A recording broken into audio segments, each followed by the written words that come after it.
అయోధ్య రాముల వారిని తలుచుకోకుండా ఉండలేము. అలాగే అయోధ్య పూజా సామాగ్రి కూడా వాడకుండా ఉండలేము. అయోధ్య పూజా సామాగ్రి వాడండి, మీ పూజని పరిపూర్ణం చేసుకోండి. డీలర్షిప్, డిస్ట్రిబ్యూషన్, హోల్సేల్ కై సంప్రదించవలసిన నంబర్లు.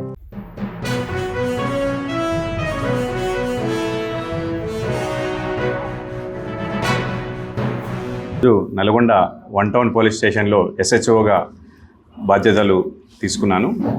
గతంలో రూరల్ పోలీస్ స్టేషన్లో మరియు టూ టౌన్ పోలీస్ స్టేషన్లో పనిచేసిన మాదిరిగానే ఇక్కడ కూడా మరింత సమర్థవంతంగా పనిచేస్తానని, అలాగే ప్రతి ఒక్కరు కూడా సహకరిస్తారని ఆశిస్తున్నాను.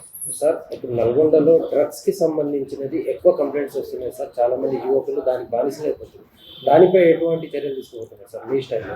తప్పకుండా గతంలో నిర్వహించిన మాదిరిగానే కౌన్సిలింగ్లు నిర్వహిస్తాము.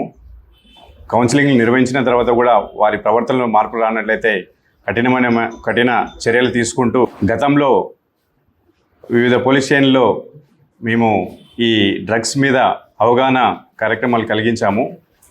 ప్రతి ఒక్కరికి కూడా ఎవరైతే పట్టుబడినారో మొదటగా కౌన్సిలింగ్ నిర్వహిస్తాము. కౌన్సిలింగ్ చేసినా కూడా వారి ప్రవర్తనలో మార్పు రానట్లయితే తప్పకుండా వాళ్ళపై కఠిన చర్యలు తీసుకొని వారిని అవసరమైతే జైలుకు కూడా పంపించడం జరుగుతుంది. సార్, ఇంకోటి సార్, రౌడీ ఎలిమెంట్స్ అనేవి వన్ టౌన్ పరిధిలో చాలా ఉన్నాయి సార్, టూ మచ్గా. ఆ రౌడీలపై ఎటువంటి చర్యలు తీసుకోబోతున్నారు? ఇటు వన్ టౌన్ పోలీస్ స్టేషన్ పరిధిలో 127 రౌడీ షీటర్స్ ఉన్నారని తెలిసింది.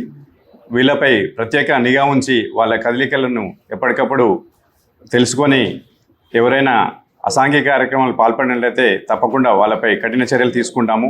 వాళ్ళలో మార్పు రావడానికి, వాళ్ళ యొక్క దైనందిక జీవితంలో తప్పకుండా మార్పులు రావాలని కృషి చేస్తాం.